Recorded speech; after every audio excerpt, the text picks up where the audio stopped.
হিমন্ত বিশ্ব শৰ্মা ডাঙৰীয়াই অসমৰ সমাজ জীৱনৰ কাৰণে বিগত দিনবিলাকত বহু আঁচনি গ্ৰহণ কৰিছে সমাজখন উন্নয়ন আৰু উত্তৰণৰ স্বাৰ্থত।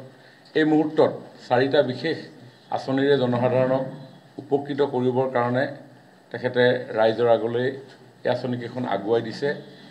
তাৰ ভিতৰত এটা হ'ল অৰুণোদয় 3.0, এটা হ'ল মুখ্যমন্ত্ৰীৰ মহিলা উদ্যমিতা আঁচনি, এটা হ'ল মুখ্যমন্ত্ৰীৰ এটিকলি দুটিপাত আৰু এটা হ'ল মুখ্যমন্ত্ৰীৰ আত্মনিৰ্ভৰ অসম অভিযান।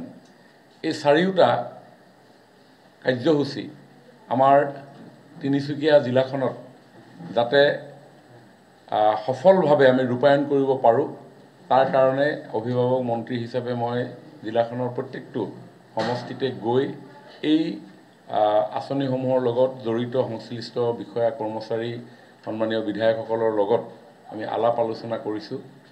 আৰু আজি ডিগবৈ সমষ্টিটোত আমাৰ ব্লক ডেভেলপমেণ্ট কাৰ্যালয়ত এই 4খন আঁচনিৰ লগত জড়িত হৈ থকা সকলো বিষয়া কৰ্মচাৰীসকলৰ লগত আমি আলোচনা কৰিলোঁ। আমাৰ অৰুণোদয় যি টাৰ্গেট, আমাৰ সমষ্টিটোত 24,066গৰাকী মহিলালৈ আমি আগবঢ়াম। অৰুণোদয় 2 বুলি যিটো আমাৰ চলি আছিলে, অৰুণোদয় 2ত পাই থকাসকলৰ ভিতৰত অৰুণোদয় 3 যোৱা 14 তাৰিখে আৰম্ভ হৈছে, কিন্তু তাতে 3,919গৰাকী মহিলা বাদ পৰি গৈছে। তেওঁলোকক পুনৰ অন্তৰ্ভুক্তিকৰণৰ কাৰণে আমাৰ যি PS level, polling station level এখন কমিটি আছে, তেওঁলোকক উদ্যোগ গ্ৰহণ কৰিবৰ কাৰণে আহ্বান জনাইছোঁ। দ্বিতীয়তে মুখ্যমন্ত্ৰী মহিলা উদ্যমিতা আঁচনি, এই আঁচনিখনত আত্মসহায়ক গোটৰ সদস্যসকললৈ আগবঢ়োৱা হয়।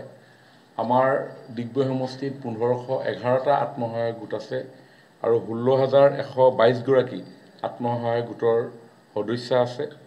সেই 16,122গৰাকীৰ ভিতৰত প্ৰায় 15,973গৰাকীয়ে এই আঁচনিখনৰ কাৰণে এপ্লাই কৰিছিলে আৰু 14,863গৰাকী নিৰ্বাচিত হৈছে।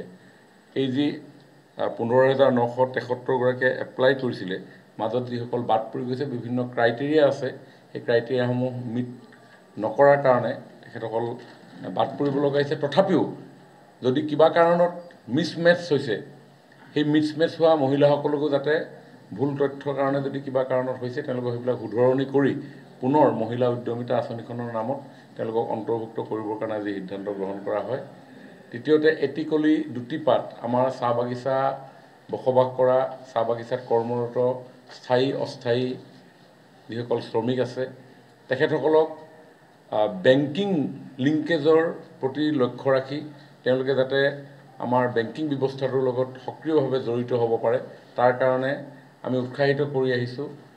আৰু সেই উৎসাহৰ অন্যতম এটা কাৰণ হিচাপেই প্ৰত্যেকজন শ্ৰমিক কৰ্মচাৰীলৈ এই আঁচনিখনৰ জৰিয়তে আমি 5,000কৈ টকা আমি আগবঢ়াম। পইচাটো ডাঙৰ কথা নহয়, এই আঁচনিখনৰ উদ্দেশ্য হৈছে যাতে তেওঁলোকে বেংকৰ লগত সততে যোগাযোগ স্থাপন কৰি তেওঁলোকৰ আৰ্জিত ধনসমূহ সঞ্চয় কৰিব পাৰে, তাৰ কাৰণে উদ্বুদ্ধ কৰা।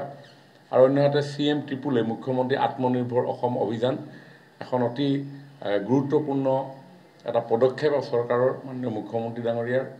সমগ্ৰ অসমতে 1 লাখ উদ্যমী যুৱক যুৱতীক আমি এই আঁচনিখনৰ জৰিয়তে 2 লাখৰ পৰা 5 লাখ টকা 50% গ্ৰাণ্ট আৰু 50% লোন ইণ্টাৰেষ্ট ফ্ৰী আমি দিয়াৰ কাৰণে প্ৰয়াস কৰিছোঁ। অৰুণোদয় 1ত আমাৰ প্ৰায় 200গৰাকী যুৱক যুৱতীয়ে ডিগবৈ সমষ্টিৰ পৰা এই সুযোগ লাভ কৰিছে আৰু এইবাৰ 593গৰাকী যুৱক যুৱতীলৈ আমি এই মুখ্যমন্ত্ৰী আত্মনিৰ্ভৰ অসম অভিযান আগবঢ়াম।